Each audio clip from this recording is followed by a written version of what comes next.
But we begin right here in my state of Florida, where the results are pouring in. Look at this. The race has been called for Byron Donalds.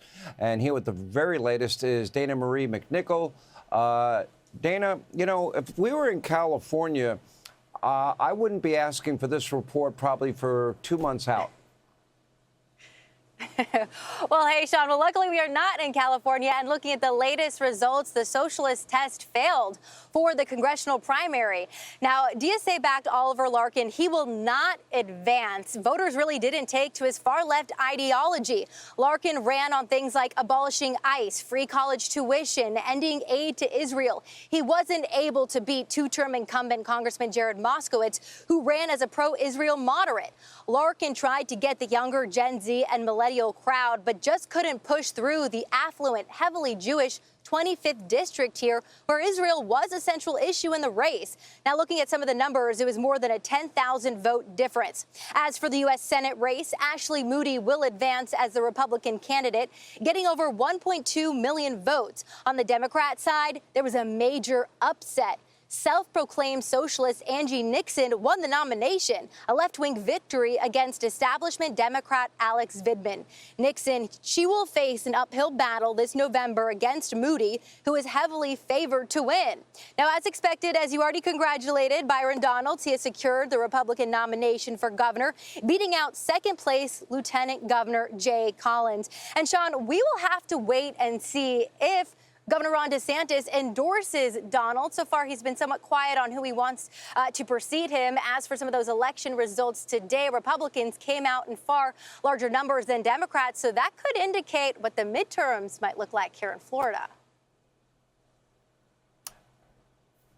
All right, Danamarie, thank you. Also, congratulations to Ashley Moody. I have a pretty good feeling she'll be heading back to the U.S. Senate. Now we turn to the state of Alaska. All eyes are on the Senate Republican primary there. Now, that has endured some of the dirtiest tricks we have ever seen, which should not come as a surprise in a state sometimes home to a kind of fake Republican, Lisa Murkowski. But tonight's race is all about the incumbent Senator, Dan Sullivan, and then another guy with the same name, Dan Sullivan. Here with more, Kevin Corke is with us. Kevin, why do I see suspicion all over this? Yeah, more shenanigans from the last frontier, my friend, as Democrats are listen, let's just call it for what it is. It's as if they're trying to pull a fast one, although this isn't a Democrat. Let me explain. I want you to meet Dan Sullivan, the retired school teacher from tiny Petersburg, Alaska. And yes, he shares the same name as the incumbent GOP senator he hopes to defeat.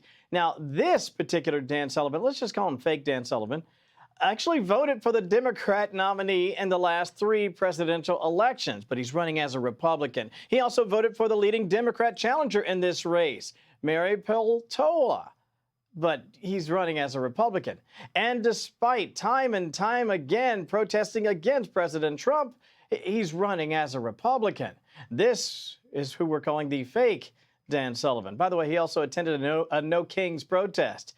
And he didn't even vote for the incumbent, the real Dan Sullivan, even though he could have voted for him twice.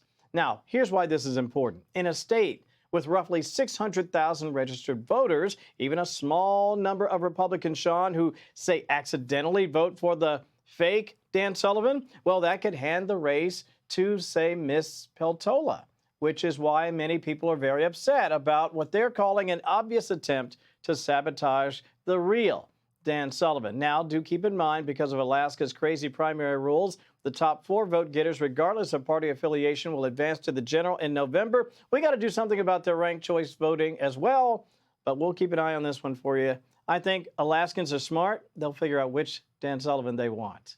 Back to you. I hope so. You know, just when you think they thought of everything, they come up with something new. You can't even make it up. All right, Kevin Corke in Washington tonight. Thank you. All right, thanks for watching. Check out my new podcast, Hanging Out with Me, Sean Hannity. The big interviews, the debates you won't get anywhere else. Like and subscribe for new episodes every Tuesday and Thursday.